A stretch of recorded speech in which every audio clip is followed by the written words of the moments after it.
बिस्मिल्लाहिर्रहमानिर्रहीम। मैं हूं मोहम्मद आसिफ चौधरी और हमारे सेल्स टैक्स एक्ट 1990 के लेक्चर्स की सीरीज़ चल रही हैं, जिसमें आलमोस्ट हमने सारा फाइलिंग वर्क, एपलेट वर्क और रिकवरी ये वो सारे कर लिए थे। अब जो मिसलिनियस सेक्शंस हैं सेल्स टैक्स एक्ट के, उन पे आजकल हमारे लेक्चर्स चल रहे हैं। तो आज हमारा सेक्शन है 50A। 50A है कंप्यूटराइज सिस्टम। अब जो भी कोई डेवलपमेंट होती है या नया कोई सिस्टम लाया जाता है किसी लॉ में, तो उसके लिए पहले अप्रूवल ली जाती है, उसका कानून बनाया जाता है, कानून के बाद कोई चीज़ की जाती है। मतलब ऐसे डेवलपमेंट हो गई और एक सिस्टम हमने डिज़ाइन बना लिया, ऐसे नहीं होता, बल्कि उसके लिए पहले कानून बनता है। तो ये है कि कंप्यूटराइज सिस्टम, क्योंकि अब डेवलपमेंट हो रही है, ऑटोमेशन हो रही है, तो ऑटोमेशन के लिए जितने भी चीज़ें नई नई बन रही हैं उनके लिए लॉ अलाउ करता है हमें कि 50A ये कहता है कि आप कंप्यूटराइज सिस्टम जैसे कि बोर्ड प्रिस्क्राइब करेगा, लॉ के अंदर जैसे कि प्रिस्क्राइब होगा, रूल्स में बताया जाएगा, उसके मुताबिक एक कंप्यूटराइज सिस्टम बनाया जाएगा। वो किस सिस्टम के लिए होगा, उसमें सिस्टम में एप्लीकेशन फॉर रजिस्ट्रेशन उसमें हो सकती है, इनकम रिटर्न जो है वो फाइल उसमें हो सकती है, एंड सच अदर डेक्लेरेशन जो इन्फॉर्मेशन जो रिक्वायर्ड है वो सिस्टम को प्रोवाइड करनी है इस एक्ट के तहत, तो वो इस सिस्टम के थ्रू प्रोवाइड की जा सकती हैं। तो इसके रिलेटेड रूल्स होंगे और उन रूल्स की मदद से ये बनाया जाएगा। तो रजिस्टर्ड पर्सन और प्रॉपर पर्सन में नोटिफिकेशन ऑफिशियल गजट में जो रूल्स होंगे उनके तहत ये कंप्यूटर सिस्टम होगा और उसकी पाबंदी की जाएगी। इसी तरह बोर्ड जो है वो रेगुलेट और कंडक्ट कर सकता है transaction of the business relating to submission of return, यानी कि रिटर्न कैसे सबमिशन करनी है, और अदर या दूसरी इन्फॉर्मेशन जो है बोर्ड को पर्सन को रिक्वायर्ड है वो किस तरह से ट्रांसमिट करनी है रिसीव्ड थ्रू कंप्यूटराइज सिस्टम के। मीन ये है कि पहले मैनुअल रिटर्न होया करती थी, तो उसमें रूल्स या लॉ ये थे कि रिटर्न ऐसे सबमिट होगी मैनुअल, लेकिन जब अब चेंजेस आई हैं कंप्यूटराइज सिस्टम में तो पहले उसका कानून बना है कि इस लॉ के तहत ये कंप्यूटराइज हुई हैं, तो वो उसका होगा। तो इस तरह से जो सारा इसके matter such as granted authorisation, suspension, cancellation, ये जो सारी हैं कंप्यूटर सिस्टम के जरिए सेक्शन 50A के तहत होंगी। तो इसी तरह unless otherwise provide information received in the computerise system from on behalf of any registered person shall be official and legal purpose के लिए। जो इन्फॉर्मेशन होंगी वो किसी के पर्सनल ग्रज के लिए इस्तेमाल नहीं होंगी, बल्कि सिर्फ लीगल पर्पज़ के लिए इस्तेमाल होंगी। और जो भी information deems to have furnished by the received from such registered person से, जो किसी रजिस्टर्ड पर्सन से ली जाएंगी, वो for the purpose of legal activities के रिटर्न ऑन टाइम फाइल हो गई है, रजिस्ट्रेशन करनी है उसकी हो गई है, इसी तरह से यूज़ होगा। तो जो बिजनेस इंफॉर्मेशन गैदर्ड होंगी कंप्यूटराइज सिस्टम से शैल बी कॉन्फिडेंशियल। ये एक इम्पॉर्टेंट बात है कि वो इन्फॉर्मेशन जो होंगी वो कॉन्फिडेंशियल होंगी और सिर्फ ऑफिशियल यूज़ के लिए, ऑफिस और लीगल पर्पज़ के लिए यूज़ होंगी।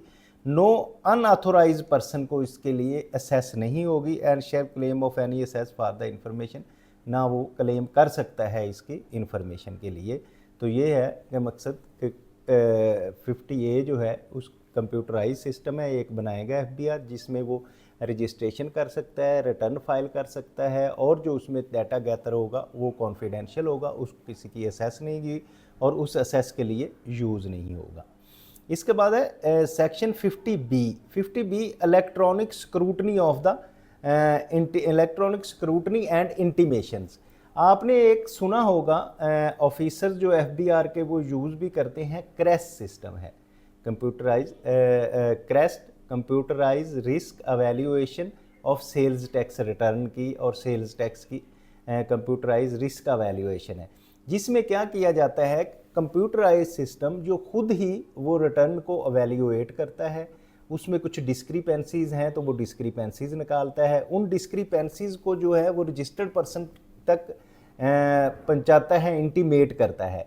और इसी तरह ऑफिसर जो FBR का है उसके भी डेस्कटॉप पे वो आ जाती हैं कि ये डिस्क्रिपेंसी हैं, दोनों तरफ आ गई, ऑफिसर्स के पास भी आ गई और टैक्स पेयर के पास भी आ गई।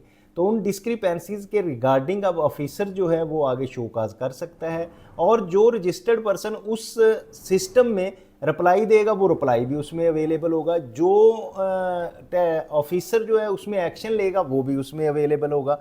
तो ये सिस्टम जो है क्रेस्ट का सिस्टम, ये उसके बारे में ये बताया गया है कि 50B के बोर्ड में इम्प्लीमेंट कर सकता है computerise system for the purpose of automation scrutiny, यानी कि जो स्क्रूटनी हुई है वो ऑटोमेटेड होगी, जिसमें एनालिसिस होगा और क्रॉस मैचिंग होगी of the returns and other available data relating to the registered person का जो डाटा होगा, and electronic and intimation of the registered person about such issues detected by the system. जो detect करेगा system वो intimation भी उसको देगा। अब जो इंटीमेशन भेजी जाएंगी कंप्यूटर सिस्टम के तहत under sub section 1 shall be in nature of advice, के उसमें एडवाइस होगी कि आपका ये आ रहा है, सपोज कि आप सप्लाई परचेजेज ले रहे हैं ब्लैक लिस्टेड से, तो ये आप अपना चेक करें। तो वो अपने सप्लायर को कहेगा कि आप भाई ब्लैक लिस्टेड क्यों आ रहे हैं, उसमें वो इन्फॉर्मेशन लेगा। इसी तरह किसी की अगर गलत इनपुट क्लेम कर लिया है, अगर उसमें फर्दर टैक्स नहीं पे किया, तो इनएडमिजिबल इनपुट को टैक्स क्लेम कर लिया, तो वो सारी इंटीमेशन रजिस्टर्ड पर्सन को आती रहेंगी। तो रजिस्टर्ड पर्सन अपना साथ साथ उसको क्लियर करेगा। Am to be allowing a registered person to clarify the issue, के यानी कि वो अपना इश्यूज क्लैरिफाई कर ले, रेक्टिफाई एनी मिस्टेक, या कोई मिस्टेक हुई है तो उसको रेक्टिफाई कर ले, और take other corrective action before the legal panel action is initiated. तो ये सिस्टम के तहत जो भी उसके पास चीज़ें आएंगी उसका मकसद ये है कि वो अपनी इनको रेक्टिफाई कर ले, क्लैरिफाई कर ले, अगर कोई प्रॉब्लम है तो उसको करेक्ट कर ले, मिस्टेक्स को सही कर ले। तो अगर ऐसा नहीं करता तो उसके बाद फिर ये बहुत अच्छा सिस्टम है एक जो क्रेस्ट का है, जो गो के आजकल उसको लागू नहीं किया जा रहा, उससे फ़ायदा नहीं उठाया जा रहा, लेकिन सिस्टम बहुत अच्छा है, ज़बरदस्त है। तो पैनल एक्शन जो इसके ख़िलाफ़ लेना है वो बाद में लिया जाएगा।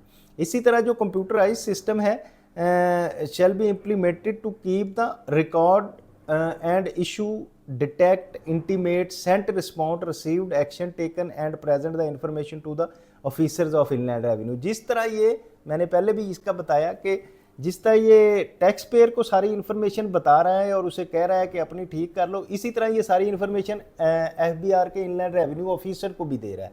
अब इनलैंड रेवेन्यू ऑफिसर जो है उस पर एक्शन लेने के लिए दे रहा है कि आप इस पर एक्शन लें और ये चीज़ें जो है वो कलेक्ट करवाएं, इससे सही करवाएं। तो बोर्ड जो है कोई रूल्स या प्रोसीजर बना सकता है स्पेसिफिकेशन के लिए कि smooth of the efficient operation of computer system जो है उसको ज़्यादा एफिशिएंट करने के लिए बोर्ड जो है इसके रूल्स एंड रेगुलेशन बना सकता है। तो ये ला हमें 50B ये बात कहता है।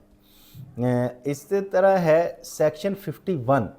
सेक्शन 51 क्या कहता है? Bar of suit, prosecution and other legal proceedings. अब ये ला ये है कि अगर जैसे कि FBR के किसी ऑफिसर्स ने कोई एक्टिविटी की, अब जो एक्टिविटी की जिसके खिलाफ लीगल कैपेसिटी में और बीइंग ऑफिसर जो अपनी कैपेसिटी में काम किया, तो वो कोई भी बंदा किसी भी कोर्ट में सूट नहीं कर सकता against federal government, against federal board of revenue, against the officers of inland revenue. तो ये इसका लॉ है कि no suit shall be brought in civil court, set aside modify any order pass, यानी कि किसी ने कोई ऑर्डर पास किया है तो उसका सिविल कोर्ट में चला जाए, जी नहीं जा सकता। एनी असेसमेंट मेड, कोई असेसमेंट की है तो उसके खिलाफ चला जाए, नहीं जा सकता। कोई टैक्स लेवी किया है और एनी पेनल्टी इम्पोज की है collection of tax matter under, तो उसमें कोई भी इसके खिलाफ किसी कोर्ट में नहीं जा सकता। और ना ही कोई सूट या प्रोसिक्यूशन लीगल प्रोसीडिंग हो सकती है अगेंस्ट द फेडरल गवर्नमेंट, ना ही फेडरल गवर्नमेंट के अगेंस्ट हो सकती है। और एनी पब्लिक सर्वेंट, ना ही कोई पब्लिक सर्वेंट है जिसने वो एक्ट किया है उसके खिलाफ, जिसने ऑर्डर पास किया है या जो इनलैंड रेवेन्यू ऑफिसर है उसके खिलाफ भी एक्शन नहीं हो सकता। तो इसका मतलब ये हुआ कि in any other law for the time being in force no investigation और इंक्वायरी शैल बी अंडरटेकन, कोई भी इन्वेस्टिगेशन और इंक्वायरी नहीं होगी initiated by any government agency against any officer or official of any thing done in this official capacity under this act, rules, instruction and directions made issue thereunder without any prior approval of the board। तो अगर किसी officer जो है जिसने कोई भी proceedings की है, तो कोई बाहर की एजेंसी उस पर एक्शन नहीं ले सकती जब तक कि वो पहले बोर्ड से अप्रूवल लेगी, बोर्ड अप्रूवल देगा तो फिर उसके अगेंस्ट ये किया जा सकता है। ये भी बड़ी इंपॉर्टेंट चीज़ है ऑफिसर्स के लिए कि आपके एक्शन पे कोई FIA, नैब, दिस दैट कोई एक्शन नहीं ले सकती जब तक कि बोर्ड से पहले अप्रूवल ना हो और फिर उसके कर दें। सेक्शन 52 है appearance by the authorize representative, कि कौन ऑथोराइज रिप्रेजेंटेटिव है जो अपीयर हो सकता है before the officer inland revenue और the appellate authority like commissioner appeal और एपलेट ट्रिब्यूनल। तो वो कौन ऑथोराइज रिप्रेजेंटेटिव है जो इसमें हो सकता है? तो वो कहता है जो लॉ ने प्रिस्क्राइब किया हुआ है। रूल्स में इसके बारे में बताया गया है, लेकिन इधर मैं बता देता हूँ क्योंकि कुछ यंग कंसल्टेंट्स जो हैं वो भी मेरे फॉलो करते हैं पेज को, इसको यूट्यूब चैनल के वीडियोस देखते हैं, तो उनके लिए ये स्पेशली मैं ये बता देता हूँ कि कौन है ऐसा जिसने लॉ किया है और लॉ ग्रेजुएट है और उसको मेंबरशिप मिली हुई है बार की, वो जो है रिप्रेजेंटेटिव बन सकता है। Any chartered accountant, any cost and management accountant, या ऐसा बंदा जिसने ग्रेजुएशन की है, जिसमें टैक्सेशन के सब्जेक्ट पढ़ने के बाद 1 साल उसने किसी अथॉरिटी के साथ लगाया है, किसी टैक्स कंसल्टेंट या किसी टैक्स फर्म के साथ लगाया है, तो उसको फिर वो एक एग्ज़ाम में अपीयर होना पड़ेगा तो ITP का लाइसेंस मिल जाएगा। तो या फिर रिप्रेजेंटेटिव किसी का अकाउंटेंट हो सकता है उस फर्म का जो है ओनर हो सकता है, ओनर खुद हो सकता है, कोई रिलेटिव हो सकता है या एम्प्लाई हो सकता है इस तरह। तो ये ऑथराइज रिप्रेजेंटेटिव है जो मैंने डिटेल में बता दी। 52A है ई इंटरमीडियरी टू बी अपॉइंटेड। अच्छा, ये जो ई इंटरमीडियरी है ना, ये पहले होता था, अब इसका कंसेप्ट नहीं है, अगर है तो बहुत मिनिमम है।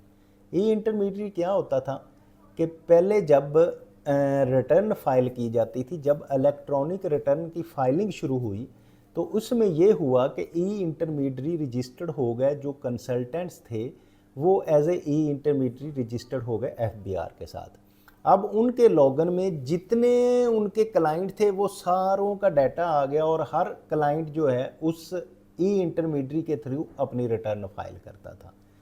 तो with the passage of time अब FBR ने हर किसी को एक अलग-अलग ID पासवर्ड अलॉट कर दिया, हर किसी का अलग ID बन गया। पहले एक ही इंटरमीडियरी का ID होता था जिसमें वो सारे अपने 200 क्लाइंट उसके हैं तो 200 की रिटर्न फाइल करता था, 400 हैं तो 400 की कर लाता, 5-10 हैं तो उनकी करता था ये इंटरमीडियरी।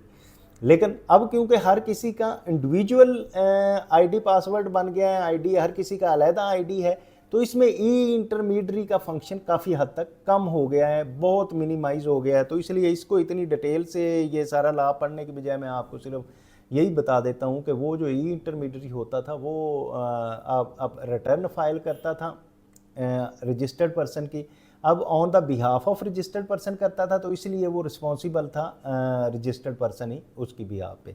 हाँ, अगर कोई ऐसी वो मिस्टेक्स करता था उसके एंड से होती तो वो जॉइंटली रिस्पॉन्सिबल होता। तो इसी तरह ये इंटरमीडियरी के रिलेटेड सारी चीज़ें बताई गई हैं, लेकिन क्योंकि अब इसका फंक्शन बहुत कम है तो इसलिए इसको इतनी डिटेल में जाने की ज़रूरत नहीं है। स्टेट ऑफ डिसीज्ड पर्सन जो है कि अगर कोई डिसीज पर्सन है, बंदा फौत हो गया, तो उसकी जो लाइबिलिटी कौन देगा, तो the tax liability of the deceased registered person under this act shall be the first charge on his state in hand of successor जो उसके होंगे, हायर जो होंगे, जिनको उनकी विरासत शिफ्ट हो रही होगी, वही उस लाइबिलिटी के रिस्पॉन्सिबल होंगे।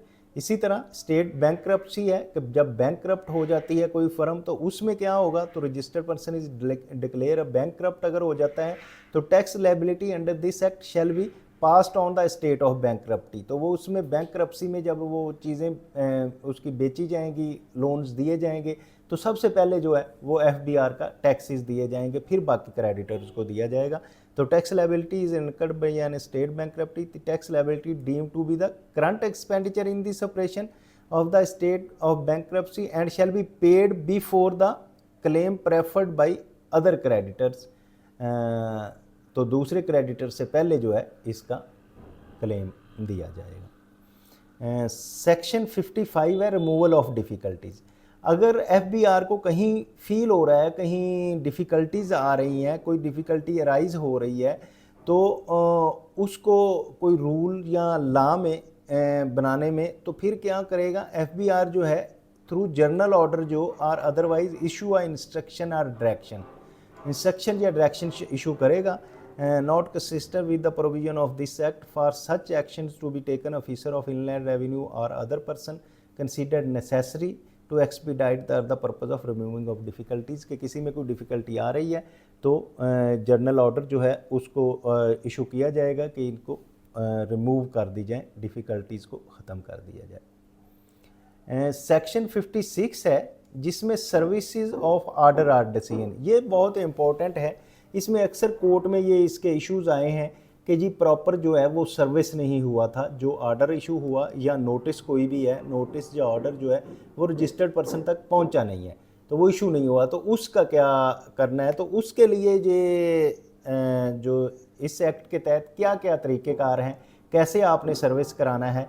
तो आपने कोई भी नोटिस है, ऑर्डर है, requisition required under the services resident individual और other representative capacity for the purpose of this act shall be treated as properly served, कि वो प्रॉपरली सर्व करवाना है, ऐसे नहीं देना। तो किसको फ़र्ज़ किया, ऑन रेजिडेंट इंडिविजुअल है तो उसके लिए क्या सर्विस का तरीका क्या बताया गया है। क्लास ए है personally serve to the individual, तो या तो उसको पर्सनली सर्व कर दिया जाए, और in case of individual under the legal disability है और नॉन रेजिडेंट इंडिविजुअल है तो फिर उसके रिप्रेजेंटेटिव्स को कर दिया जाए, जो भी रिप्रेजेंटेटिव उसका होगा उसे कर दिया जाए, या फिर Saint by a registered post, ये जेन में रखना है कि रजिस्टर्ड पोस्ट से करना है। Or courier services specified in class B of sub section 2 or the individuals use of the last known address in the Pakistan, कि कहाँ भेजना है, जो लास्ट नाउन एड्रेस है उसका जो सिस्टम में दिया गया है, वेरिफिकेशन उसके पार्टिकुलर्स में दिया गया है, रजिस्ट्रेशन में था, उस पे जो लास्ट नाउन है उस एड्रेस पे भेजा जाए।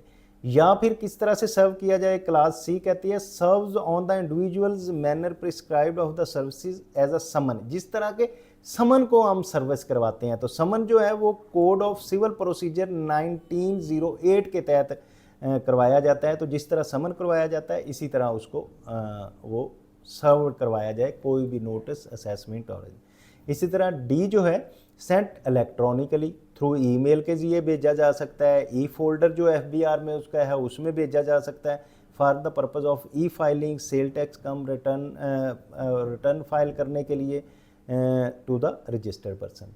इसी तरह subject to this act any notice order requisition required to be serve on the person other than the resident person, के रेजिडेंट इंडिविजुअल नहीं है तो अदर दैन रेजिडेंट इंडिविजुअल है तो उसको कैसे किया जाए। To whom sub section 1 applies for the purpose of this act personally serve on the representative of the, तो उसके रिप्रेजेंटेटिव, क्योंकि खुद तो वो नॉन रेजिडेंट अगर है तो उसके रिप्रेजेंटेटिव को दिया जाए। इसी तरह फिर दूसरा क्लास बी है कोरियर सर्विसेज, जैसे है कि कोरियर सर्विसेज में इस तरह से जो उसका लास्ट एड्रेस है उस पर भेजा जाए।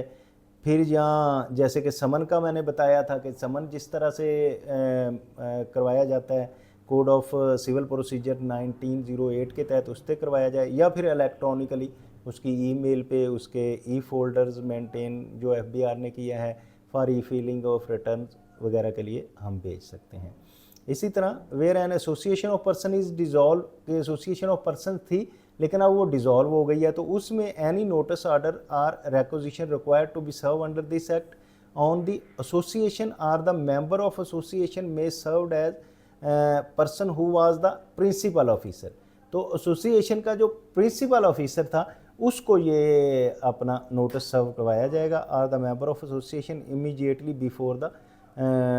बिफोर सच डोजुलेशन, तो इसकी डोजुलेशन के पहले वो करवाना होगा। Where business stand discontinue any notice order और requisition required to be serve in this, जब डिसकंटिन्यू कर रहे हैं तो कोई नोटिस करवाना है तो पर्सन डिसकंटिन्यूइंग द बिजनेस में भी सर्व, तो जो डिसकंटिन्यू की आके देगा एप्लीकेशन उसको वो नोटिस सर्व करवाया जाएगा। Personally or any individual who was the person's representative at time of discontinue, जब डिसकंटिन्यू की वो एप्लीकेशन देगा या डिसकंटिन्यू करवाएगा तो उस वक्त कराया जाएगा। इसी तरह the validity of service of notice under this act shall not be called into question after the notice has been compiled within any manner. तो उसकी वैलिडिटी जो है ना वो कंसर्न नहीं होनी चाहिए, जब किसी भी ऊपर वाले में से करवा दिया है तो वो वैलिड ही होगा। तो ये था आज का लेक्चर। उम्मीद है कि आप सारे लोग इसको समझे होंगे और दूसरे लोगों को भी आप शेयर कर रहे होंगे, लाइक और सब्सक्राइब भी कर रहे होंगे ताकि बाकी लोग भी इसको सीख सकें। और अगर आपको कोई प्रॉब्लम आ रही है तो आप उसको कमेंट बॉक्स में कमेंट करें, मैं उसका प्रॉपर रिप्लाई दूंगा। तो थैंक यू, अल्लाह हाफिज़।